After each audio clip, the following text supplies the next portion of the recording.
हरि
ब्रह्मा विष्णुः गुरुर्देवो महेश्वरः गुरुः साक्षात् परं ब्रह्म तस्मै श्री गुरवे नमः।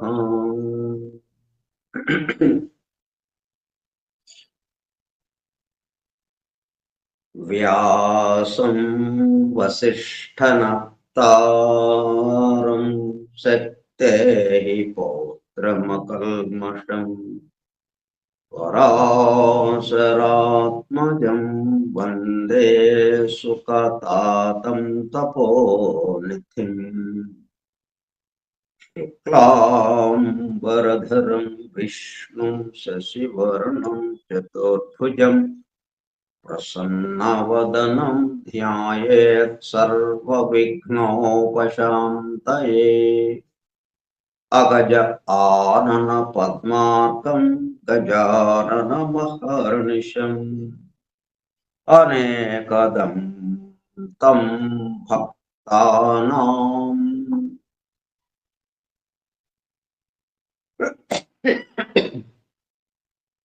एकदन्तमुपास्महे। वक्रतुण्डमहाकाय कोटिसूर्यसमप्रभ निर्विघ्नं कुरु मे देव सर्वकार्येषु सर्वदा। सरस्वती नमस्तुभ्यं वरदे कामरूपिणे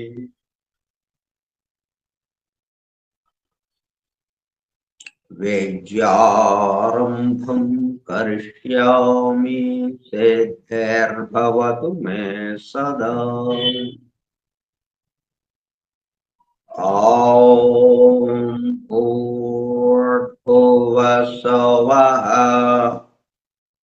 ॐ तत्सवितुर्वरेण्यम् भर्गो देवस्य धीमहि धियो यो नः प्रचोदयात्।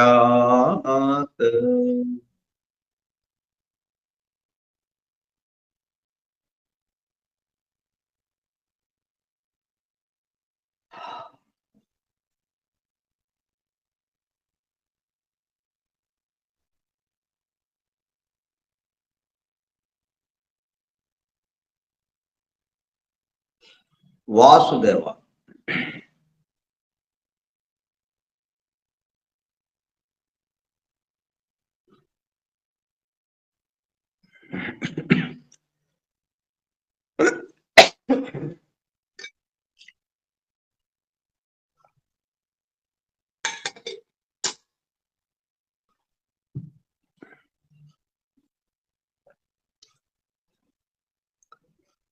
ఫోరం ఫర్ ట్రూత్ సీకర్స్, సత్యాన్వేషకుల బృందం.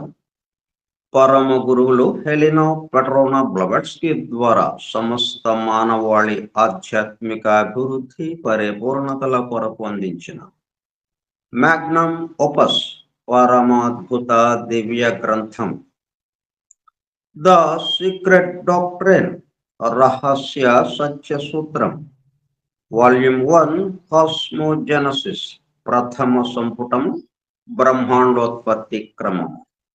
Part 1, Cosmic Evolution in 7 stanzas from the book of Dvijan. ప్రథమ భాగం ద్విజన్ తాళపత్ర గ్రంథంలోని 7 స్టాంజాస్ లో వివరింపబడిన బ్రహ్మాండ పరిణామం.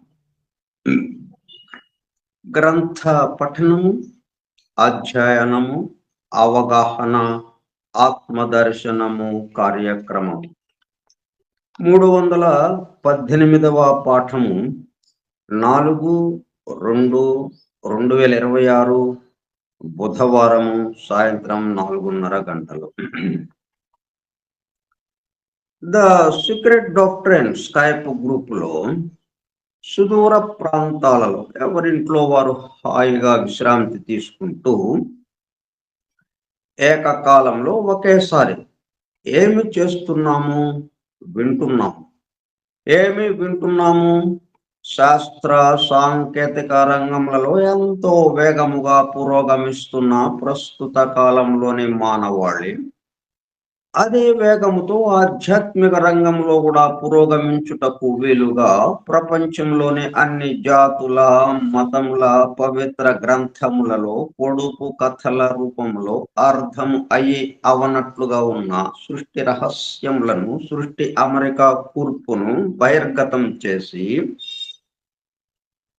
మానవాళికి అందించి వాటి అవగాహన ద్వారా ఆత్మదర్శనము పొందుట అను దివ్య ప్రణాళిక అమలు పరచబడుటకు పరమ గురువులు మేడం హెలినా పెట్రోనా బ్లవట్స్కీ ద్వారా అత్యద్భుతముగా అందించిన ద సీక్రెట్ డాక్ట్రైన్ గ్రంథంలో బాహాటముగా ఇవ్వబడిన అతి నిగూఢములైన సృష్టి రహస్యములు, వాటి మూలము, గ్రంథ హృదయమును చేరు పద్ధతులు తెలుసుకోవాలనే తీవ్ర ఇచ్ఛతో, తపనతో సత్యాన్వేషణలో భాగముగా ఎన్నో నిగూఢ విషయములను మరింత లోతుగా తెలుసుకుంటూ సత్యమును చేరు ప్రయత్నంలో మనమందరము ఇక్కడ చేరాము.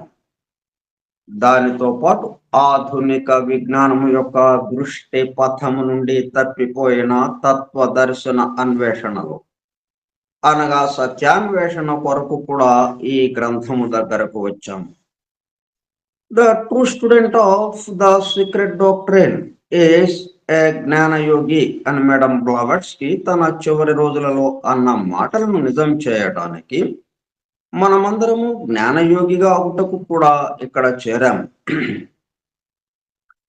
ఇది ఒక్కొక్క వాక్యము ఒక్కొక్క గ్రంథంలో నుంచి మనం తీసుకోవటం జరిగింది.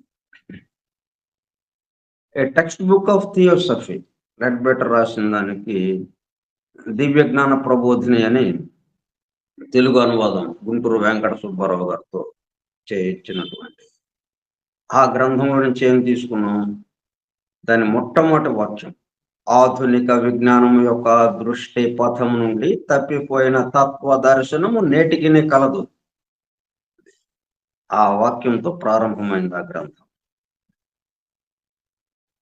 ఇట్లా దాన్ని కూడా మనం అన్వేషించడానికి, తప్పిపోయింది కదా, దాన్ని కూడా మనం అన్వేషించడానికి. అలాగే foundations of esoteric philosophy, I H Young T H Hoskins అన్నామే సంకలనం చేసిన గ్రంథం. అది నిగూఢ తత్వశాస్త్ర మూలము అన్న పేరుతో మనం అధ్యయనం చేసాం. దాంట్లో నుంచి ఏం వాక్యం తీసుకున్నాం? The true student of the secret doctrine is a జ్ఞానయోగి అని మేడం బ్లవట్స్కీ తన చివరి రోజులలో అన్న మాటలను నిజం చేయటానికి మనమందరము జ్ఞానయోగిగా అగుటకు కూడా ఇక్కడ చేరాము.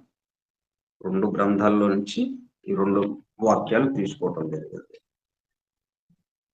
గత 2 సంవత్సరంల 8 నెలల కాలము పాటు ద సీక్రెట్ డాక్టర్ గురించి తెలుసుకోవడానికి ప్రయత్నించిన మనము ప్రస్తుతము ఇక్కడ చేరి ద సీక్రెట్ డాక్టర్ను తెలుసుకుంటూ ఆపై సమస్త విశ్వముగా రూపుదాల్చిన ద సీక్రెట్ డాక్టర్ని యందు ప్రవేశించి ద సీక్రెట్ డాక్టర్గా స్వస్థితి యందు మేల్కాంచుటకు చేస్తున్న చిరు ప్రయత్నమే ఈ కార్యక్రమం.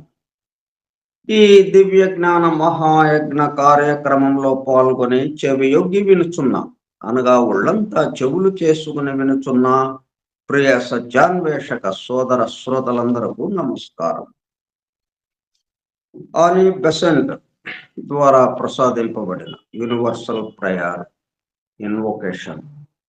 ఓ hidden life vibrant in every atom, oh hidden light shining in every creature, oh hidden love embracing all in oneness, may each who feels himself as one with thee know he is also one with every other.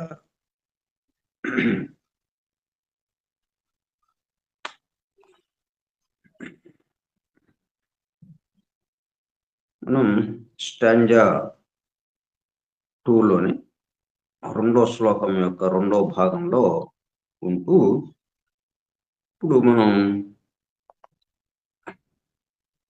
ఈ మొదటి సంపుటంలోనే 2వ భాగంలోకి వచ్చాం. ఖేయాస్, theos, cosmos అన్న విషయం కూడా చూడండి అని.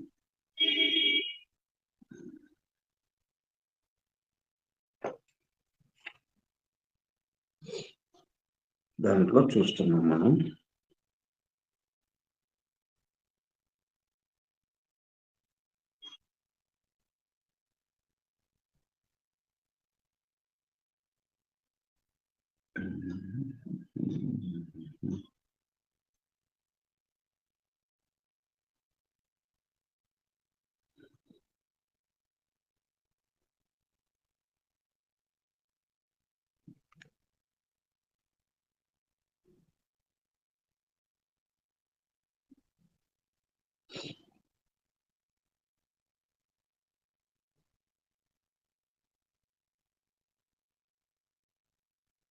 The 7 forms of the cranium up to the dignity of all dignities.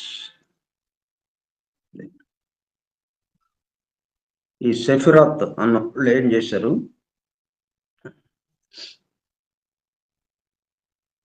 వాళ్ళు ఎలాగొచ్చారని చెప్పుకుని ఒకళ్ళలో నుంచి ఒకళ్ళు వచ్చారు. They created 6 and on these all things are based. మొత్తం ఈ సృష్టికి సంబంధించినవి అంటే 6 లోకాలు కానీ 6 ప్రిన్సిపల్స్, 6 శరీరాలు, ఇట్లా వీటికి సంబంధించినవన్నీ వాటి నుంచి బయటకి వెలువడ్డాయి, వ్యక్తమవుతున్నాయి. And those 6 depend upon the 7 forms of the cranium up to dignity of all dignities.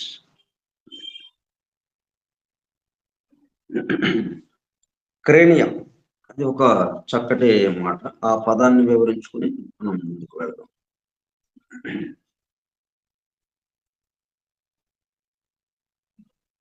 The cranium అంటే ఇక్కడ ఏంటి? ఈ 6 కూడా దేని మీద బేస్ అయింది? Upon the 7 forms of the cranium, 7 రకాలైనటువంటి రూపాలతో.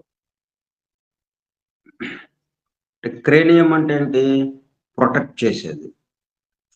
లోపల ఏవేవైతే ఉన్నాయో భద్రముగా ఉంచవలసినవి, సున్నితముగా ఉండేవి, వాటిని భద్రపరుస్తూ చుట్టూ కాపలాగా ఉండేదాన్ని క్రేనియం అంటాం. ఉదాహరణకి మన పుర్రె లోపల ఏమున్నాయి? చాలా సున్నితమైనటువంటి మెదడు, అలాగే ఈ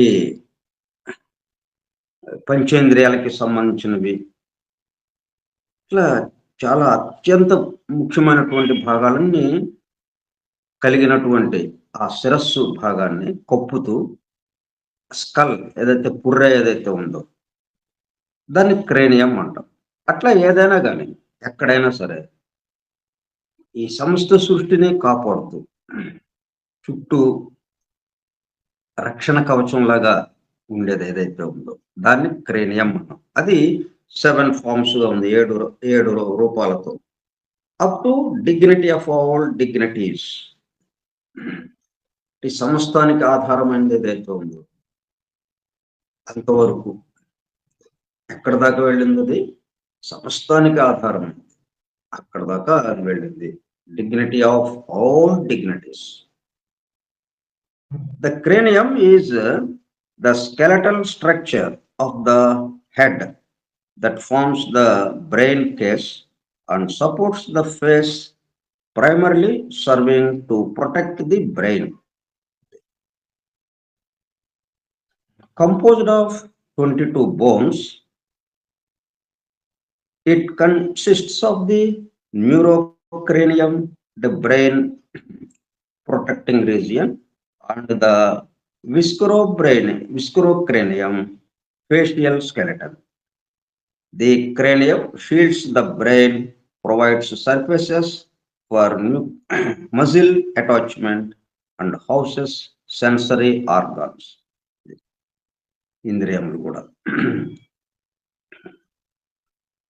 ఈ ఒక్కదాన్నే మనం క్రేనియం అని వాడం. క్రేనియం అని ఎక్కడి నుంచి వచ్చింది? వీటిని చూసి క్రేనియం అని రాలా. క్రేనియం అన్న పదం అంతకు ముందే ఉంటే దీనికి ఏ పదం వాడదామా అని ఆలోచించి క్రేనియం అన్న పదాన్ని ఎంచుకున్నారు. ఈ మెదడు చూశారు, పుర్రె భాగాన్ని పరీక్షించారు సైంటిస్టులు. పుర్రె భాగాన్ని పరీక్షించి ఎలాగా ఉంది, పుర్రె లోపల ఉన్నవేంటి, ఈ పుర్రె ఎందుకు చుట్టూ ఎముకలతో కూడినటువంటి 22 ఎముకలతో కూడినటువంటి పై పొర ఎందుకు ఎలాగా ఉంది, ఇవన్నీ చూసిన తర్వాత లోపల ఉన్న సున్నితమైనటువంటి భాగాలని సర్వదా రక్షించడానికి రక్షణ కవచంలా ఈ చుట్టూ ఉన్నటువంటి స్కల్, ఆ పుర్రె ఏర్పడి ఉంది. కానీ దీనికి ఏ పదం వాడాలి? రక్షణ కవచంగా ఉన్నది అని అర్థం రావాలి. ఆ పదం వాడితే, ఇక్కడ వాడే పదాన్ని ఏదైనా వాడితే మనం దానికి ఒక పేరు పెడితే ఏ అర్థం రావాలి? లోపల ఉన్న సున్నితమైన భాగాలని రక్షణ కవచంగా ఉన్నటువంటిది, భాగాలకు రక్షణ కవచంగా పనిచేస్తున్నటువంటిది అన్న అర్థం రావాలి. అప్పుడేమో ఆలోచించారు, వెనక్కి తిరిగి చూస్తే క్రేనియం అన్న పదం కనిపించింది. ఆ క్రేనియంని ఇక్కడికి తీసుకొచ్చారు. ఈ క్రేనియం అన్న పదం మరి ఎక్కడిది? అత్యంత ప్రాచీనమైనది, సృష్టిలోకి సంబంధించింది. ఈ సృష్టి మొత్తాన్ని కాపాడుతూ పై పొరగా ఉంటూ చుట్టూ ఒక పొరలాగా ఏర్పడి దానికి రక్షణ కవచం లాగా ఉండి ఉన్నది ఏదైతే ఉందో దాన్ని క్రేనియం.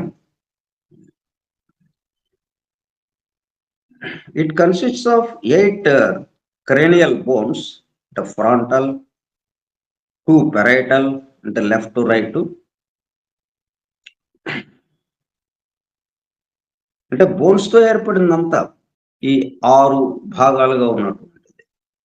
అది ఇంకా 7వ భాగం మీద ఆధారపడి ఈ మొత్తానికి కలిపి 8వదిగా చుట్టూ రక్షణ కవచంగా అది ఉంది క్రేనియం అన్నది. అందుకనే 8. మన ముఖం కూడా అలాగే 8 బోన్స్, 8 ఎముకలతో, 8 బోన్స్, cranial bones.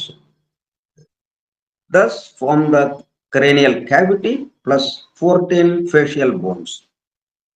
దాంతో పాటు ఈ ముఖానికి సంబంధించి 14 బోన్స్, మొత్తం కలిపి 22 బోన్స్, 22 ఎముకలు.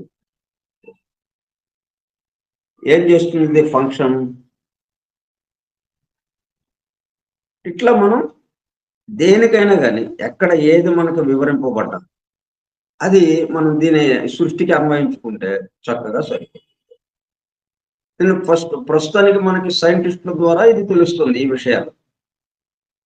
వీళ్ళేంటి చిట్ట చివరిగా ఉన్న దాన్ని పరిశీలిస్తూ ఎట్లాగా ఏర్పడింది ఇది, దాని యొక్క స్ట్రక్చర్ ఎలాగా ఉంది, దాని నిర్మాణం ఎలాగా ఉంది, ఇలాగా చూసినప్పుడు వాళ్ళకు కొంత అవగాహన కలిగింది.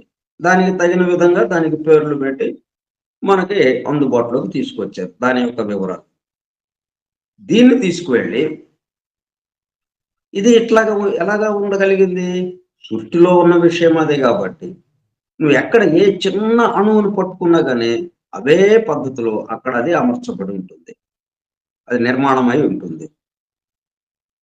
ఇక్కడ మనం మొత్తం విశ్వానికి సంబంధించి సమస్త సృష్టికి సంబంధించి మనం వివరం ఏంటి అని పరిశీలించినా ఇదే వస్తుంది.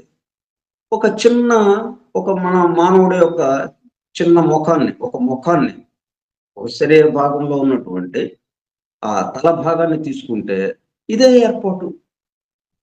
అట్లాగే ఇంక వేరే ఒక జంతువుదో, ఒక పురుగుదో, ఒక వృక్షానికి సంబంధించిందో, ఒక ఖనిజానికి సంబంధించిందో, ఈ చోటులో ఉన్నటువంటి అణువుకి సంబంధించిందో, పరమాణువుకి సంబంధించిందో ఏది పట్టుకున్నా కానీ ఇటువంటి అమరికతో ఉంటుంది. ఎక్కడికి వెళ్ళినా కానీ అమరిక, అదే అమరిక. అట్లా మనం అర్థం చేసుకోవాలి. అలాగా సమన్వయించుకోవాలి మనం. దానివల్ల ఏమవుతుంది? ఒక్కసారిగా ఈ సృష్టితో మనం అనుసంధానమై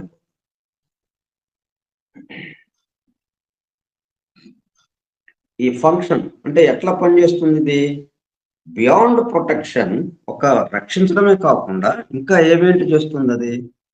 beyond protection, the cranium provides structural framework. అది నిలబడడానికి కావాల్సినటువంటి ఇప్పుడు బిల్డింగ్ ఉంటేనే కదా మనం బిల్డింగ్ లోపల మనం అటు ఇటు తిరుగుతూ నివసిస్తూ దాన్ని ఉపయోగించుకుంటూ ఉన్నాం. ఆ స్ట్రక్చరల్ ఫ్రేమ్వర్క్ అక్కడ చేసి ఉండబట్టి, ఆ గోడలు అవన్నీ కట్టబట్టి మనం ఆ లోపల ఉన్నటువంటి స్పేస్ని ఉపయోగించుకుంటూ మనం నివసిస్తూ ఉన్నాం. అట్లాగే మన ముఖంలో ఈ శిరస్సు భాగంలో ఈ స్ట్రక్చరల్ ఫ్రేమ్వర్క్గా అది ఉండి ఎలోస్ ఫర్ చూయింగ్ అంటే నమలటానికి, సపోర్ట్స్ సెన్సెస్. అంటే ఇది ఎక్కడి వరకు ఉంది? ఈ పై భాగం వరకు, పై దవడ వరకు ఉంది, కింద దవడకు లేదు. ఈ క్రేనియం అన్నది పై దవడ వరకు ఉంది. అంటే పై దవడ వరకు ఏంటనమాట కదలకుండా ఉండేది. కింది దవడ కదా కదులుతుంది. 2 దవడలు కదలవు. ఒక దవడ కదులుతుంటే అప్పుడు మనం దాన్ని పై దవడతో కలుపుతూ మనం నమలటం చేస్తుంటాం. Chewing supports senses and contains foramina, the holes. అంటే అక్కడక్కడ రంధ్రాలు. కళ్ళు మనకి ఏర్పడాలి, కళ్ళు ఉండాలి అక్కడ. ఆ కళ్ళు ఉండటానికి వీలుగా అక్కడ 2 రంధ్రాలు. ముక్కు ఉండాలి, ముక్కుకు ఉండటానికి వీలుగా అక్కడ ఒక రంధ్రం. ఈ మాదిరిగా holes for cranial nerves and blood vessels. అట్లాగే నరాలు, రక్తనాళాలు ఇవి వెళ్ళటానికి వీలుగా హోల్స్ ఉంటాయి, రంధ్రాలు ఉంటాయి. While often used interchangeably with the skull, the cranium specifically excludes the mandible and the lower jaw in strict anatomical terms. అంటే మన శిరస్సు, మన ముఖం మొత్తం చూసుకుంటే కింద దవడ కూడా కలిపి మనం ముఖం అనుకుంటాం, మనం ముఖం అని చెప్తాం. కానీ కింది దవడని ఎక్స్క్లూడ్ అవుతుంది. కింది దవడతో సంబంధం లేకుండా పై దవడ వరకే ఉంటూ ఉన్న మిగతా మొత్తం భాగాన్ని కలిపి క్రేనియం అనే పదం వాడుతున్నాం. అదే పద్ధతిలో ఇక్కడ కూడా ఈ సృష్టిలో కూడా అలాగ ఏర్పడింది అని ఇక్కడ చెప్పడానికి ఆ పదం వాడతాం. Chaos is called senseless by the ancients. Senseless అంటే సెన్స్ అంటే ఇంద్రియాలు, ఇంద్రియ ప్రవృత్తులు, పంచేంద్రియాలు, వాటి యొక్క ప్రవృత్తులు. ఆ ప్రవృత్తుల ద్వారా అది ప్రవర్తిస్తూ ఉండడం.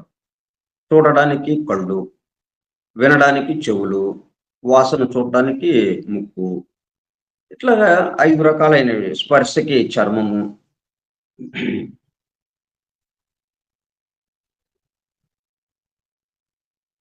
స్పేస్ మాత్రం అంటే కేయాస్, స్పేస్కి ఇంకొక పదం ఏంటి? కేయాస్.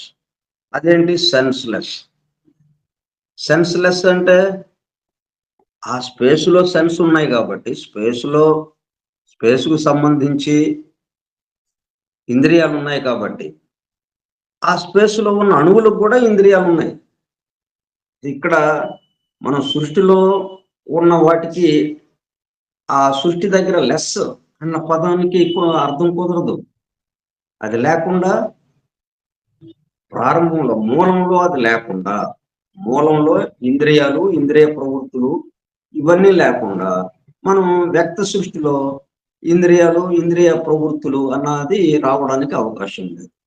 ఈ వ్యక్త సృష్టిలో ఏది జరిగినా, మన నిత్య జీవితం మొత్తం ఏది జరుగుతున్నా కానీ ఇవన్నీ ఎక్కడున్నాయి?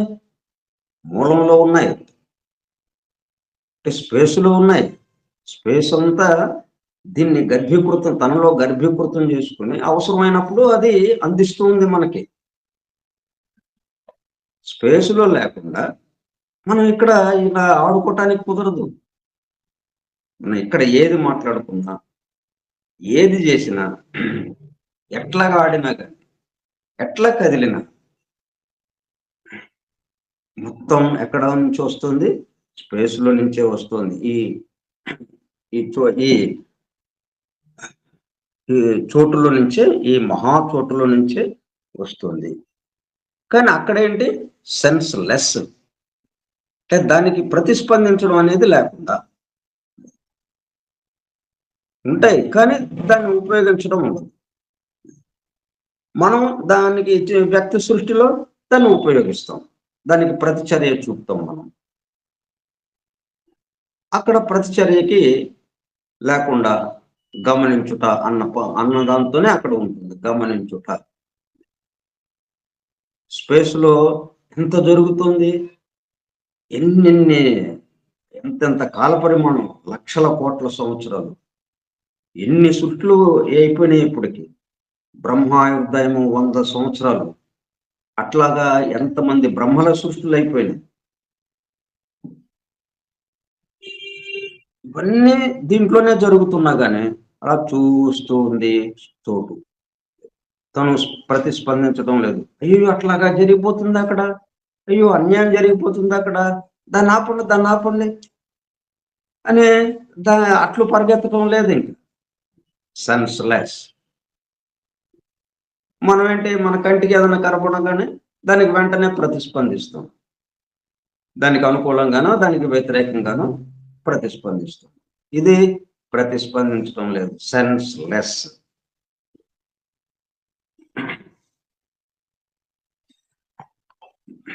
ఇక్కడ మాటలు ఏదైనా ఉన్నప్పుడు చాలా జాగ్రత్తగా మనం అర్థం చేసుకోవాలన్నమాట. అంటే సెన్సెస్ లేదని అన్నట్టుగా అర్థం వస్తుంది కదా. సెన్స్లెస్ అనేటప్పటికల్లా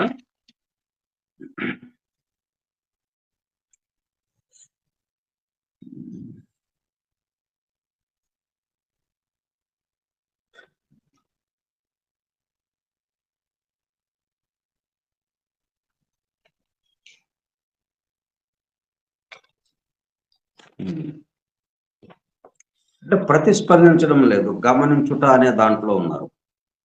చోటు, గమనించుట. మనము కూడా అదే పనిలో ఉన్నాం, గమనించటంలోనే ఉన్నాం. కానీ ఇక్కడ తేడా ఏమిటి వచ్చింది? మనం దాన్ని మన మీద వేసుకుంటున్నాం.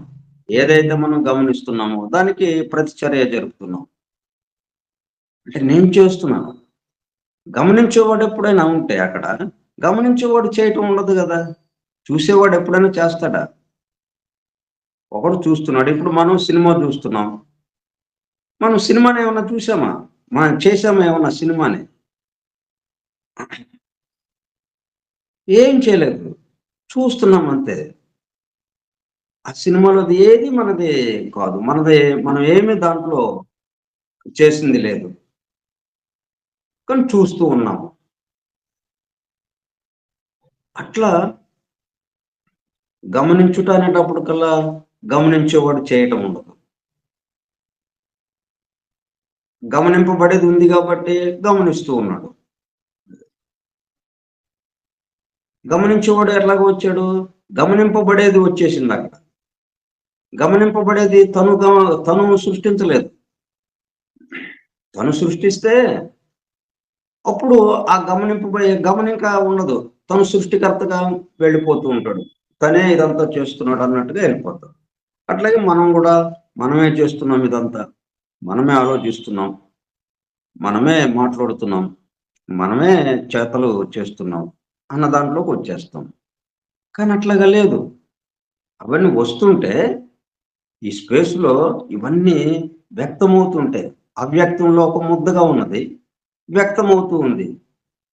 చూస్తూ ఉంది. ఈ పుర్రె ఎలాగైతే క్రేనియం చుట్టూ రక్షణ కవచంలాగా ఉండి అలాగ చూస్తూ ఉందో. క్రేనియం ఏం చేయదు గదా! చుట్టూ ఉన్న స్ట్రక్చరు ఇప్పుడు ఇల్లుంది, గోడలున్నాయి. గోడలేమన్నా చేస్తాయా? అలాగా నిలబడి ఉందంతే గోడ. చూస్తూ ఉంది గోడ. గోడని మనం పట్టుకుంటే, గోడని డీకోడ్ చేస్తే మనం ఆ గో ఆ ఇల్లు కట్టిన దగ్గర నుంచి, ఆ గోడ నిర్మాణం జరిగిన దగ్గర నుంచి, ఈ క్షణం వరకు ఒక 70 సంవత్సరాల ఇల్లు అనుకోండి అది. ఈ 70 సంవత్సరాల్లో ఆ గదిలో ఏమేం జరిగిందో మొత్తం మనం బయటకు తీయొచ్చు. చూస్తూ ఉందంతే ఏం చేయట్లేదు. ఆ ఆ గదిలో ఏం జరిగిందనేది దానికి సంబంధం లేదు. కానీ చూస్తూ ఉంది, గమనిస్తూ ఉందది. ఎందుకంటే రక్షణగా ఉందది. చుట్టూ రక్షణ కవచంలాగా, ఒక స్ట్రక్చర్‌గా ఉందది. ఒక నిర్మాణం లాగా ఉందది. మనకి ఎట్లాగైతే క్రేనియం, ఈ స్కల్, ఈ పుర్రె భాగం ఎలాగైతే లోపల ఉన్న సున్నితమైన పరికరాలకి రక్షణ కవచం లాగా ఉందో, అట్లా ఇది ఉంది అంతే. అంటే మనం ఎట్లా చేయాలన్నమాట ఇవి ఎందుకు ఈ వివరాలు మనం తెలుసుకోవటం, మనం ఎట్లాగా ఉండాలి, మనం ఏం చేయాలి. అంటే చేస్తున్నాం అది. కానీ దాంతో పాటు ఒక అడుగు ముందుకు వేసి ఏం చేస్తున్నాం, ఉన్నదున్నట్టు కాకుండా ఇంకొక రకంగా మనం ప్రవర్తిస్తున్నాం. విషయం తెలియకపోవటం వల్ల, మర్చిపోవటం వల్ల. ఇప్పుడు ఇవన్నీ మనం తెలుసుకోవటంతో ఏం జరుగుతుంది, మరలా మన పూర్వస్థితి జ్ఞప్తికొస్తుంది. ఓహ్! మనం గమనించేవాళ్ళం. దేహాత్మ గమనించేది. జీవాత్మ గమనించేది. తురియాత్మ గమనించేది. మరి ఎట్లా ఇయన్నీ ఎక్కడి నుంచి వస్తున్నాయి? వస్తున్నాయి అలాగా.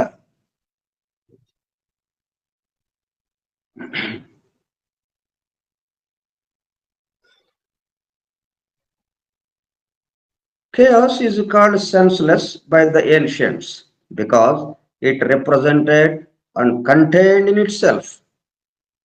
Chaos and space being synonymous. Space అనే పదం వాడినా, కేయాస్ అని వాడినా కానీ ఒకదానికి సంబంధించిన పదాలే. అంటే అచ్చపు చీకటి కలిగినటువంటి మహా చోటు. అంటే అచ్చపు చీకటి అని అనేటప్పుడు కల్లా ఏంటి, మొత్తం ఒక ముద్దలాగా ఉన్నది. మనం వెలుగని చెప్పామనుకోండి, వెలుగులో అన్నీ కనిపిస్తుంటాయి కాబట్టి రకరకాలు ఏవేవైతే ఉన్నాయో అవన్నీ కలిపి అన్నట్టుగా చెప్తాము. చాలా ఉన్నాయండి ఇక్కడ. ఇవన్నీ కలిపి అని అంటాం. చీకట్లో అయితే అక్కడ ఏమి లేవిక. చీకటి ఒక్కటే మనకు కనిపిస్తుంది. చీకటి ఒక్కటే ఉంది అక్కడ. వెలుగు అనేటప్పుడు కల్లా అన్నీ కనిపిస్తుంటాయి. అవన్నీ కలిపి అన్నట్టుగా మనం చెప్తాం. ఒక లిస్ట్ ఇస్తాం మనం. అక్కడ ఏమేమి ఉన్నాయో అవన్నీ కలిపి అని అంటాం. చీకటి అంటే ఇంక చెప్పడానికి ఏం లేదు ఇక అక్కడ లిస్టు లేదు ఇంకా. ఒక ముద్ద చీకటి ఏం లేదు అక్కడ. అంటే ఏం లేదని ఎందుకు అంటున్నాం? అంతకుముందు కొన్ని ఉన్నాయని మనం భావన ఉంది కాబట్టి.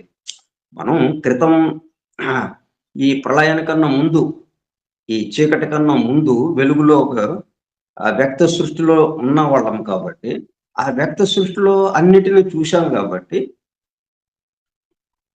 ఇప్పుడు మనం ప్రళయ స్థితిలోకి వచ్చాం. ఇప్పుడు ప్రళయ స్థితిలోకి వచ్చామంటే అది మనకి గుర్తుంది. అందుకనే చాలా ఉండే ఇప్పుడు ఏమి లేవండి అని అంటున్నాం. లేదు అనే మాట ఎందుకు వచ్చింది మనకి? అంటే అది ఉందని అంతకుముందు మనకి గమనికలోకి ఉంది కాబట్టి. అప్పుడు అంతకుముందు ఉందండి. చూసాం మనం వ్యక్త సృష్టిలో. ఈ వ్యక్త సృష్టి కాస్త ఏమైంది? అవ్యక్తంలోకి వెళ్ళిపోయింది. ప్రళయంలోకి వచ్చేసింది. ప్రళయంలోకి ఎట్లాగొచ్చింది? ఒక దాంట్లోకి ఒకటి. కలిసిపోయి మొత్తం భూతాలన్నీ 7 భూతాలు కలిపోయి 1 ఎలిమెంట్ అయిపోయింది, ఒక్క భూతముగా మారిపోయింది.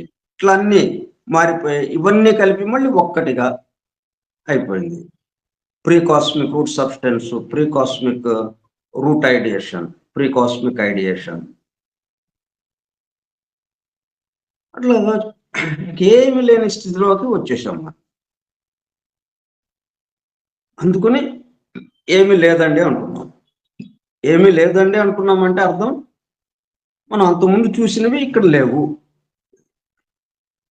మనం అంతకుముందు వ్యక్తి సృష్టిలో మనం ఏదైతే అనుభూతి చెందామో ఇప్పుడు అవి లేవు. ఇక్కడ చీకటి ఉంది కాబట్టి చీకటే ఇక్కడ ఉంది, ఇంకా ఏమి లేవు. ఇక్కడ ఒక్క చీకటి మాత్రమే ఉంది ఈ ప్రళయ స్థితిలో అంటున్నాం.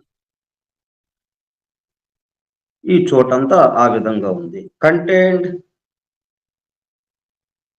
అంటే సెన్స్లెస్ బై ద ఏన్షియంట్స్, అంటే ప్రాచీనులు ఏమని దాన్ని పిలిచారు? కేయాస్ని senseless, because it represented and contained in itself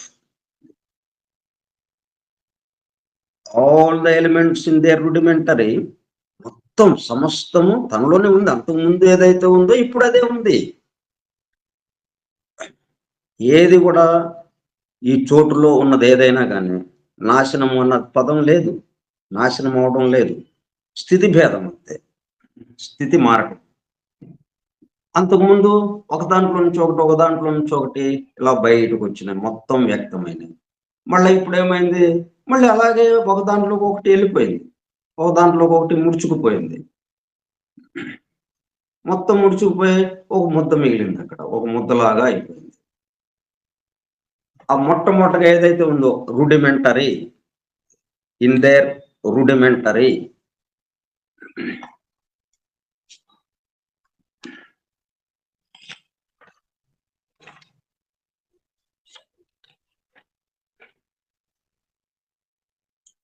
అంటే మొదటగా బీజముగా ఉన్నటువంటి విత్తనంలాగా అయిపోయింది అన్నట్టుగా. ఇప్పుడు మహావృక్షం ఉంది, మహావృక్షము నాశనం అయిపోయింది అన్నట్టుగా మనకు కనపడలేదు. ఇప్పుడు మహావృక్షం ఇప్పుడు లేదు, కానీ దానికి సంబంధించిన బీజం ఉంది, విత్తనం ఉంది. మళ్ళీ దాన్ని నాటితే మళ్ళీ అంత మహావృక్షం వచ్చేస్తుంది.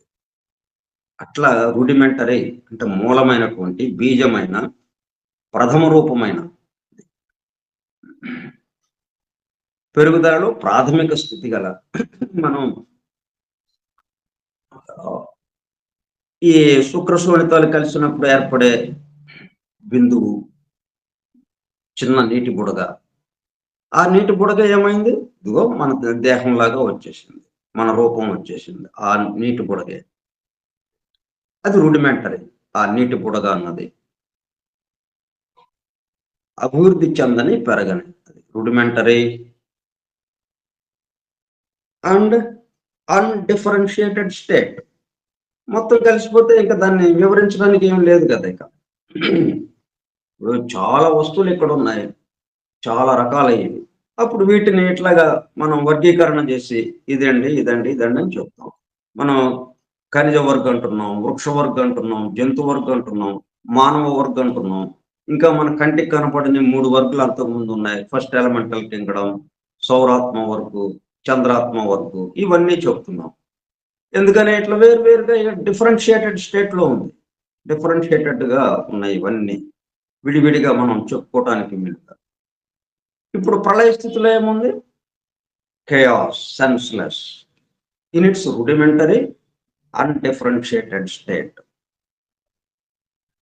అంటే అన్డిఫరెన్షియేటెడ్ స్టేట్ కి డిఫరెన్షియేటెడ్ స్టేట్ కి ఉన్న తేడా ఏంటి? స్థితి భేదం తప్పితే దాంట్లో ఉన్న పదార్థం ఏదైతే ఉందో, దాంట్లో ఉన్న విషయాలు ఏవైతే ఉన్నాయో మొత్తం యాజ్ ఇట్ ఈజ్ గా కొంచెం కూడా తేడా లేకుండా అలాగే ఉన్నాయి. వ్యక్తమైతే ఈ మొత్తం బయటకు వచ్చేస్తుంది, అవ్యక్తమైతే మొత్తం కలిపి ఒక ముద్ద అయిపోతుంది. అప్పుడు ఇక్కడ ఇది డిఫరెన్షియేటెడ్ ఇవన్నీ ఒకదానికి సంబంధించినవా అన్న విషయం మనకి తేలిగ్గా మనం రుజువవుతుంది, మనం విశ్వసించడానికి కూడా వీలుగా అవుతుంది. ఇవన్నీ కలిసిపోయి ఉన్నప్పుడు వ్యక్తమైనప్పుడు విడివిడిగా ఉన్నట్టు అనిపిస్తుంది. కలిసిపోయినప్పుడు ముద్దగా అయినప్పుడు ఇవన్నీ ఒక్కటిగా అయిపోతున్నాయి. అదే ఇవి విడివిడిగా దేనికి దానికి సంబంధం లేకుండా ఉన్నాయనుకోండి, అవి కలవటానికి ఎట్లా వీలవుద్ది? ప్రళయ స్థితిలోనైనా అవి అలాగే ఉండాల్సిందే. ఎక్కడ పెట్టింది అక్కడే అన్నట్టుగా. అంటే మన ఇంట్లో మనం పడుకున్నాం. మనం నిద్రపోయాం. నిద్రపోతే ఏమి మనకి సంబంధం లేదుగా అయిపోయింది. అంటే ఇక్కడున్న వస్తువులన్నీ ఏమైపోయినాయి? మరి వస్తువులు యథాతథంగా అక్కడే ఉన్నాయి. కాకపోతే ఇక్కడ ఏంటి, వాటిని సెన్స్‌లెస్‌గా అయిపోయాం. అంతకుముందు సెన్స్‌తో అంటే వాటికి ప్రతిస్పందిస్తూ ఈ వస్తువు ఇక్కడ మంచం ఉంది, ఇక్కడ కుర్చీలున్నాయి, అక్కడ బల్ల ఉంది, ఇక్కడ బట్టలున్నాయి అని ఇవన్నీ మనం దానికి ప్రతిస్పందిస్తూ వాటికి వివరాలు లిస్టు తయారు చేసాం. నిద్రపోయిన తర్వాత ప్రతిస్పందించడం లేదు. సెన్స్‌లెస్ అయిపోయింది. అంటే గమనించడంలోకి వచ్చేసాం. దాంతో మొత్తం ఒక ముద్దలాగా అయిపోయినట్టు అయింది. కాబట్టి ఇదంతా ఏంటి జరుగుతుంది? ఒకటే ఏకమవడం గాని, అనేకమవడం గాని. అనేకమైన ఒకటే, ఏకమైన ఒకటే. అట్లా మనం ఎందుకు ప్రళయ స్థితి గురించి ముందు వివరించింది ఎందుకు అంటే, మనం ఏకత్వానికి సంబంధించి మనం ఒక అవగాహనకు రావడానికి. మనం అనుభూతి చెందటానికి. అదే మనం వివరాలతో కూడుకున్నటువంటి వ్యక్త స్థితి ఏదైతే ఉందో అంటే మన్వంతర స్థితి. ఆ మన్వంతరాన్ని అంటే అవ్యక్తం నుంచి వ్యక్తంలోకి, ఈ ప్రళయం నుంచి సృష్టి స్థితిలోకి, ఆ సృష్టి స్థితికి సంబంధించిన వివరాలు మనం తెలుసుకుంటూ ఉన్నాం అనుకోండి. ఇది ఎప్పటికీ అది పూర్తి కాదు. ఎన్నెన్ని వివరాలు. ఒకదానికొకటి సంబంధం లేదు. ఇంక అట్లాగా ఉండిపోతాం. ఇక ఏకత్వం అన్న విషయానికి అసలు మనకి ఏమాత్రం గమనికలోకి రాదు. అందుకని మనం ప్రళయ స్థితిని ముందు వర్ణించడం జరిగింది. ప్రళయం నుంచి సృష్టి స్థితిలోకి వస్తే తేలికైపోతుంది. ఓయ్! ఒకటేగా ఒక ముద్ద ఇదిగో ఇలాగ అయింది. అంతకుముందు ఇయన్నీ ముద్దగా ఉన్నాయి. ఆ ముద్దలో నుంచి ఇయన్నీ వస్తున్నాయి. ఏదొచ్చినా గాని. ఇప్పుడు మనం ఏమన్నా అగ్ని క్షిపణులని ప్రయోగిస్తున్నాం ఇవాళ. నిన్నేదో ప్రయోగించారు. ఒడిస్సా దగ్గర చండే ఒడిస్సా దగ్గర క్షిపణి ప్రయోగశాల ఒకటి ఉంది. అక్కడి నుంచి ప్రయోగించారు. అంటే మన యుద్ధానికి సంబంధించి, యుద్ధాల్లో వాడటానికి వీలుగా. ఎక్కడుందది? ఆ ప్రళయ స్థితిలో ఉన్నదే. ప్రళయ స్థితిలో ఉన్నదే. ఇప్పుడు అది వ్యక్తమైంది. అంతే నువ్వు కొత్తగా ఏమి రాలేదది. అట్లా ఇక్కడ ఏది జరిగినా గాని అది ప్రళయ స్థితిలో ముద్దగా ఉన్న దాంట్లో నుంచి కొద్దిగా ఇలాగా మొగ్గ విచ్చుకుని అలా పువ్వుగా ఎలాగైతే వెడల్పుగా వచ్చేస్తుందో. అంతకుముందు మొగ్గలో ఉన్నప్పుడు రేకులేమి కనపడలా. మొత్తం కలిపి ఒకటిగా ఉన్నట్టు అనిపించింది మనకి. ఎన్ని రేకులు ఉండాలి? ఏమి లేవు. మొత్తం కలిపి ఒకటిగా మొగ్గగా ఉంది. అది విచ్చుకునేటప్పటికల్లా ఎన్ని రేకులొచ్చినాయి? 8 రేఖలు. అట్లా ఒక్కొక్క రకం పుష్పానికి సంబంధించి 5 రేఖలు. ఇలా ఒక్కొక్క దానికి సంబంధించి అలాగా బయలుపడినాయి. అయితే కొత్తగా ఏమన్నా వచ్చినాయా అవి? అంతకుముందున్నవే ఇప్పుడు వ్యక్తమైంది మనకి. అట్లాగే ఇప్పుడు ఏది జరుగుతున్నా, రేపు జరగబోయేది, ఎల్లుండి జరగబోయేది ఏదైనా గాని అవ్యక్తంలో నుంచి వ్యక్తంలోకి వస్తుంది. మనం ఎక్కడ ఏమి కంగారు పడాల్సిన పని లేదు. అందుకని మనం చూస్తూ ఉండడం, గమనిస్తూ ఉండడం. అందుకు సివివి గారు ప్రధానమైనటువంటి మంత్రం ఇచ్చింది మనకి. గమనిస్తూ ఉండండి. దాంట్లోనే పూర్తయిపోతుంది అది. సరే. undifferentiated state. They made of ether, the fifth element. అంటే మనకి కింద నుంచి లెక్క పెడితే మనకి పృథ్వీ తత్వం కదా మనకి ముందు అందేది. కాబట్టి పృథ్వీ, ఆపస్, అగ్ని, వాయు, అంటే earth, water, air, fire, air. మన మ్యాసనరీలో మనకి పరిచయం ఉన్నది ఇది. ఈ నాలుగు ఎక్కడో నుంచి వస్తున్నాయి? ఫిఫ్త్ ఎలిమెంట్ ఈథర్, ఆకాశ. They made of ether, the fifth element, the synthesis of the other four. ఈ 4 ఎక్కడి నుంచి వచ్చినాయి? దాంట్లో నుంచి వచ్చినాయే, ఆకాశంలో నుంచి. ఆకాశం అంటే మనకి చోటుగా ఏదైతే చెప్పుకుంటున్నామో స్థూలమైనటువంటి చోటు అది ఆకాశం. ఇంకా సూక్ష్మమైన చోటు మనకు కనపడింది, దాని చుట్టూ ఆవరించింది. మనకి ఏది కనపడ్డా దాని చుట్టూ సూక్ష్మం ఆవరించి ఉంటుంది. Synthesis of the other four. For the ether of the Greek philosophers is not its dregs. ఇక్కడ స్పెల్లింగ్ వేరువేరుగా ఉంది. ఆకాశానికి మనం ఏది వాడతాం? ఈథర్, ఈటిహెచ్ఈఆర్, ఈథర్ అనే పదం వాడతాం. ఇప్పుడు గ్రీక్స్ ఏమన్నారు? గ్రీకు తత్వవేత్తలు ఏథర్, ఏఈటిహెచ్ఈఆర్, ఏ చేర్చారు దాని ముందు. Of the Greek philosophers is not it's drugs. Drugs అంటే అర్థం ఏంటి? డిఆర్ఈజిఎస్, డ్రగ్స్ అంటే మడ్డి, అంటే వ్యర్థ పదార్థాలు. The remnants of a liquid left in a container. ఇప్పుడు ఒక కంటైనర్లో నూనె ఏదో పోసాం, అంతా వాడేసాం, ఇక పూర్తిగా అయిపోయింది. అయితే లోపల ఏముంటుంది? మడ్డి పేరుకుపోయి ఉంటుంది కొంచెం, అక్కడక్కడ లోపల. ఇక మనం ఉపయోగించడానికి వీల్లేంది అన్నట్టుగా మడ్డి పేరుకుపోయి ఉంటుంది. అంటే అంతకుముందు ఏదైతే ఉందో దాని యొక్క అవశేష భాగము అన్నట్టు, చెత్తా చెదారాలు. Together with any sediment. అంటే స్వీడిష్ నుంచి స్కాండినేవియన్ ద్వారా ఇంగ్లీష్లోకి వచ్చింది ఈ పదం, డ్రగ్స్ అన్న పదం. డిఆర్ఈజిఎస్, డ్రగ్స్ అంటే మడ్డి, వ్యర్థ పదార్థం. ఇది దేని చెప్తున్నాం? ఆ ఈథర్ యొక్క, for the ether of the Greek philosophers is not it's drugs. అంటే ఈథర్ అని మనం ఆకాశం అనే పంచభూతాల్లో 5వ భూతాన్ని ఎలాగైతే మనం చెప్పుకుంటున్నామో ఫిఫ్త్ ఎలిమెంట్ గా, ఆ ఫిఫ్త్ ఎలిమెంట్ గ్రీక్ ఫిలాసఫర్స్ చెప్పేటటువంటి ఈథర్.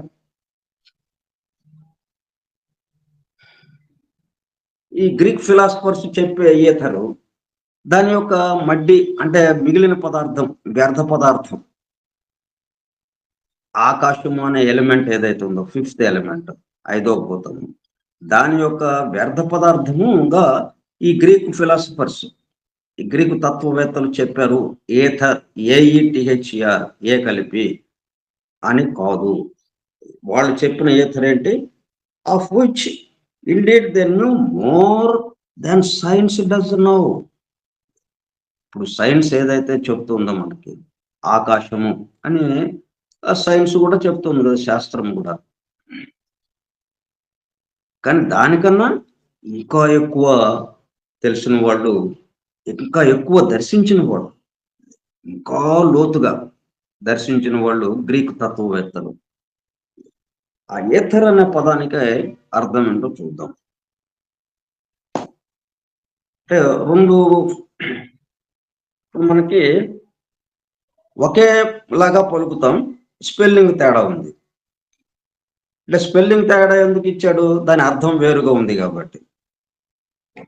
ఆ పదాన్ని ఉపయోగించాల్సిన చోట ఆ పద్ధతిలో ఉపయోగించాలి, ఇది ఇక్కడ ఉపయోగించాల్సిన చోట ఈ పద్ధతిలో ఉపయోగించాలి. అంటే దాని స్పెల్లింగ్ మారేటప్పుడు కల్లా అది ఉపయోగించబడే అది ఎక్కడ ఉపయోగిస్తున్నారో అది అర్థం మారిపోతుంది.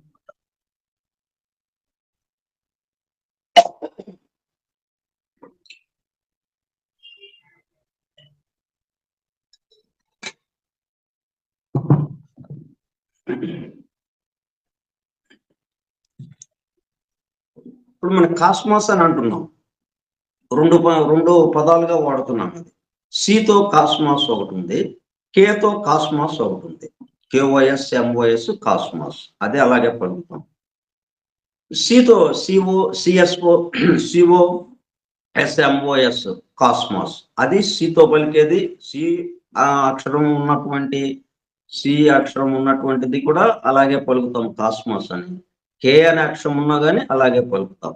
అయితే ఈ రెండు ఏంటి ఇట్లాగా విడివిడిగా ఉన్నాయి, వేరువేరుగా ఉన్నాయంటే దాని స్థితి, అది ఎక్కడి స్థితిని తెలియజేస్తుందో దాన్ని అర్థం చేసుకోవాలి మనం. సీతో ఎక్కడున్నా సరే సౌరమండలం నుంచి ప్రారంభం. ఆ సౌరమండలం రావడానికి ముందు ఏది ఉందో అది మనకి తెలియదు.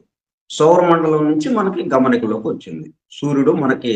అందుకని ఆయన ఆయుధ నారాయణుడు, ప్రత్యక్ష దైవము అంటాం. అక్కడి నుంచి సూర్యుడి దగ్గర నుంచి మనకి అందుబాటులోకి వచ్చింది, గమనికలోకి వచ్చింది. దాన్ని గ్రహించగలుగుతున్నాం కొంత మేరకు, పూర్తిగా కాదు, కొంత మేరకి గ్రహించగలుగుతున్నాం మన యొక్క పరిమితమైనటువంటి ఇంద్రియాల ద్వారా. దాన్ని కాస్మాస్ అంటాం. సూర్యుడి దగ్గర నుంచి ఇక్కడ మనకి ఇప్పుడు మనద వరకు ఉన్నటువంటి ఈ మొత్తాన్ని కలిపి ఈ విశ్వాన్ని కాస్మాస్ అంటాం. మరి కేతో పలికేది అంతకు ముందు ఉన్నది, ఇంకా సౌరమండలాలు రాలేదు అప్పటికి. ఇంకా ఈ విశ్వాలు, అనేక రకాల విశ్వాలు ఏర్పడలేదు, ప్రారంభంలో ఉందన్నమాట. దాన్ని కాస్మాస్ అంటాం, కేతో ఉన్నటువంటి కాస్మాస్. అట్లాగే ఇక్కడ ఈథర్, ఈథర్ ఈథర్ అని రెండు పలుకుతాం. స్పెల్లింగ్ ఈటిహెచ్ఆర్ ఈథర్ అంటాం, ఏఈటిహెచ్ఆర్ ఈథర్ అంటాం. ఈ రెండింటికి ఏంటి తేడా అంటే, భౌతిక శాస్త్రజ్ఞులు ఏథర్ ఆఫ్ స్పేస్, మహా ఆకాశమునందలి ఈథరు అనున్నదే మనమున్న స్థితిలో మనకు గోచరము, శుద్ధ మూల ద్రవ్యము. అంటే మనకి దివ్యజ్ఞాన ప్రబోధినిలోకి వెళితే సౌర కుటుంబ నిర్మాణము 3వ అధ్యాయం అంటే 28వ పేజీ. ఈ విశ్వమునకు ఆరంభం ఉండిన ఎడల అది మన బుద్ధికి అతీతము. ప్రపంచ చరిత్రమునందు మనము తెలుసుకొనగలిగిన ప్రాచీన కాలమునకే పురుష ప్రకృతులు, జీవరూపములు అను ద్వంద్వములు పూర్తిగా వ్యవహరించుచుండదు. ప్రకృతిని గురించి మనకున్న సామాన్య అభిప్రాయమును మార్చుకోవలసినట్లు కనిపించుతున్నది. ఏలైనా శక్తి, ద్రవ్యము అను రెండును పరిణామమున వేరువేరు అవస్థల యందు పురుషుని రెండు రూపములు మాత్రమై ఉన్నవి. అంటే జీవము, రూపము, ఇది కదా మనకి ఫామ్ అండ్ లైఫ్. ఈ రెండు దేనికి సంబంధించినవి? వేర్వేరు అవస్థలైంది పురుషుని రెండు రూపములు మాత్రమై ఉన్నవి. ఒక పురుషుడిదే రెండు రూపాలుగా మనకి ఇక్కడ తెలుస్తుంది. నిజమైన ప్రకృతి అనగా సకలమునకు మూలమైన ప్రకృతి మనకు అగోచరమై ఉన్నది. ఈ మధ్యన ఒక ఫ్రెంచి భౌతిక శాస్త్ర పండితుడు ప్రకృతి అన్నది ఒకటి లేదు, ఈథర్ అంటే ఏతో కలిపిన ఏఈటిహెచ్ఆర్, ఈథర్ లో రంధ్రములు తప్ప మరేదీ లేదు అని చెప్పి, ఇది అన్బర్న్ రైనాల్డ్స్ పండితుని సుప్రసిద్ధ సిద్ధాంతంతో ఏకీభవించుతున్నది. యోగ దృష్టిచే చేయబడిన పరిశోధనలు కూడా ఇది యథార్థమని నిరూపించి ప్రాచ్య పవిత్ర గ్రంథములలో ప్రకృతి మాయ అని చెప్పిన మాటను సమర్థించుతున్నది. అక్కడికి ఇంకా సృష్టింపబడక ముందు ఉన్నదన్నమాట. దాన్ని ఏథర్ ఆఫ్ స్పేస్ అంటున్నాం. స్పేస్ ఎప్పుడు ఉంది, ఆ స్పేస్నే ఈథర్ అనే పదంతో, అంటే ఆకాశం అని మనం వ్యవహరిస్తున్నాం. ఈ ఆకాశం కన్నా ఇంకా సూక్ష్మమైనటువంటిది మనం ఇప్పుడు చెప్పుకున్న ఆకాశము. ఇది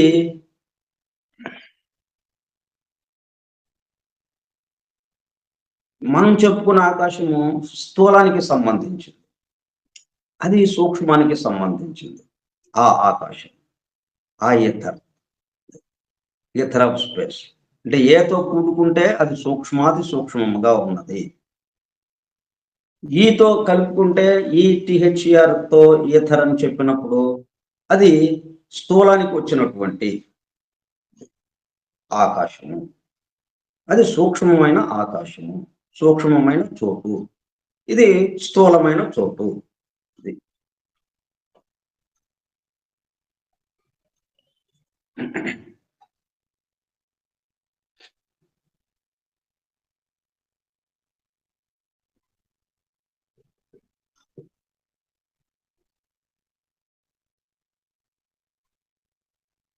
so ether of space. For the ether of the Greek philosophers is not its dregs, of which indeed they knew more than science does now. అంటే గ్రీకు తత్వవేత్తలు ఏదైనా చెప్పారు అంటే అది సూక్ష్మానికి సంబంధించిందిగా ఉంటుంది. సైంటిస్టులు ఏదైనా చెప్పారు అంటే అది స్థూలానికి సంబంధించింది అయి ఉంటుంది. కాబట్టి దాని యొక్క సూక్ష్మం యొక్క స్థూలాతి స్థూలమైన రూపం తప్పితే సైంటిస్టులు చెప్పింది మన పంచేంద్రియాలకు అందేది ఏదైతే ఉందో స్థూలాతి స్థూలమైన భాగం సంబంధించిన విషయాలు వాళ్ళు వివరించగలుగుతున్నారు. అక్కడ వరకే వాళ్ళు వెళ్ళగలిగారు. తత్వవేత్తలు ప్రారంభానికి వెళ్ళారు, వాళ్ళు మూలానికి వెళ్ళారు. అందువల్ల సూక్ష్మాతి సూక్ష్మమైన విషయం మొత్తం వాళ్ళు చెప్తూ వచ్చారు. వాళ్ళు ఏది చెప్పినా సూక్ష్మాతి సూక్ష్మమైనది, సైంటిస్టులు ఏది చెప్పినా స్థూలాతి స్థూలమైనది. ఇద్దరు ఒకటే చెప్తున్నారు. సైంటిస్టులు మనం తప్పు పట్టక్కర్లేదు. అంటే సైంటిస్టులు ఏంటి, మనకన్నా కొంచెం ముందుకు వెళ్ళారు. మనమేం సాధారణ మానవులం, మన కంటికి ఏం కనిపిస్తే అది ఇలాగుందండి అని అంటాము. మనం ఏం పరిశోధనలు లోతుకు వెళ్ళడాలు ఏం లేవు కదా. ఊరికే మన కంటికి కనపడంగానే, మన చెవికి వినపడంగానే ఇదండి అని అంటాం, అంతే. అంతో అక్కడతో ఆగిపోతాం. సైంటిస్టులు కొంచెం అడుగు ముందుకు వేసి దాంట్లో ఉన్న విషయం ఏంటని వివరించగలుగుతున్నారు వాళ్ళు. కానీ అది స్థూలాతి స్థూలమైంది. అది తత్వవేత్తలు, ఋషులు, మునులు, వీళ్ళేంటి మహాత్ములు, వీళ్ళు ప్రారంభంలో నుంచి పూర్తిగా తాదాత్మ్యం చెంది ఈ సృష్టితో, ఈ విశ్వంతో, ఈ సృష్టింపబడక ముందు ఉన్న స్థితి ఏంటి అన్నది అక్కడి నుంచి వాళ్ళు చెప్తూ ఉన్నారు. అక్కడ ఇలాగా ఉంది అని వాళ్ళు చెప్తూ ఉన్నారు. కాబట్టి వాళ్ళు చెప్పేదానికి, సైంటిస్టులు చెప్పేదానికి మనం జాగ్రత్తగా కరలేట్ చేసుకోవాలి. వాళ్ళు చెప్పే సూక్ష్మాతి సూక్ష్మమైన విషయాన్ని వీళ్ళు స్థూలాతి స్థూలంగా ఏదైతే వచ్చిందో, ఈ స్థూలాతి స్థూలం ఎక్కడి నుంచి వచ్చింది, సూక్ష్మాతి సూక్ష్మం దగ్గర నుంచి వచ్చింది. అది క్రమక్రమంగా సాలిడిఫై అయిపోతే పృథివీ తత్వంలోకి వచ్చేస్తే, ఘనీభవిస్తే మనకు కనిపిస్తున్నది ఇది. అత్యంత ఘనీభవించిన రూపాన్ని మనం చూస్తూ ఉన్నాం, ఘనీభవించిన విషయాన్ని మనం గమనిస్తూ ఉన్నాం. ఇది ఎక్కడి నుంచి వచ్చింది, సూక్ష్మం. ఆ సూక్ష్మాతి సూక్ష్మమైంది క్రమక్రమంగా కిందకి దిగుతూ ఘనీభవించిన స్థితి ఏదైతే ఉందో అది సైంటిస్టులు చెప్తున్నారు. ఆ ప్రారంభ స్థితి ఏదైతే ఉందో సూక్ష్మాతి సూక్ష్మమైంది అది తత్వవేత్తలు చెప్తున్నారు.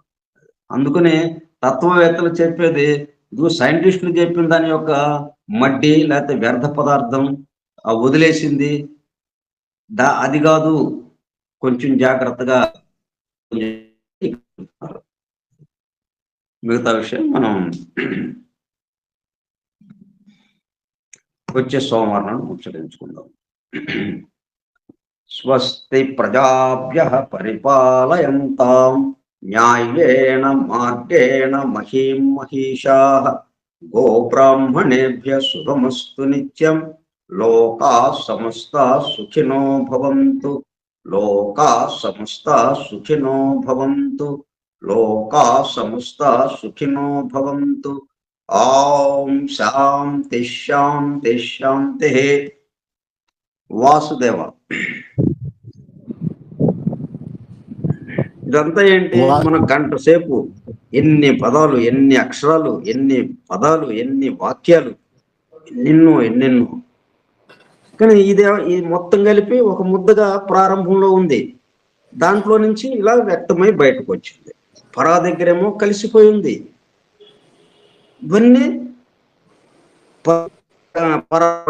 మధ్యమ మీదుగా వైఖరిగా బయటికి వ్యక్తమైంది. చాలా మాటలు వచ్చినాయి, చాలా అక్షరాలు. అంటే అక్షరాలు 56 కాబట్టి ఇంకా అక్షరాలు అవి గుణింతాలు అవన్నీ అవే కాబట్టి ఇక సరే అవి ఉంటాయి. కానీ పదాలు, ఎన్నెన్ని పదాలు, ఆ పదాలతో కూడుకున్న ఎన్నెన్ని వాక్యాలు చెప్పుకున్నాం మనం ఇప్పుడు గంట సేపు. అన్నీ ఎక్కడివి? ఇక్కడ కొత్తగా చెప్పుకున్నాము మనం. ఇప్పుడే ఫస్ట్ చెప్పామండి. ఇది మొట్టమొదటిసారిగా మేము వింటున్నాం. ఇది మొట్టమొదటిసారిగా నేను చెప్తున్నాను. ఇది సాధ్యమా? కాదు. ఇక్కడ పరా నుంచి బయలుదేరి వస్తే అది ఇక్కడ వ్యక్తమైంది. అట్లా ప్రతి విషయాన్ని మనం గమనించాలి. ప్రతి విషయాన్ని మనం ఆ పద్ధతిలో మనం సమన్వయించుకోవాలి. ఓకే. వాసుదేవ.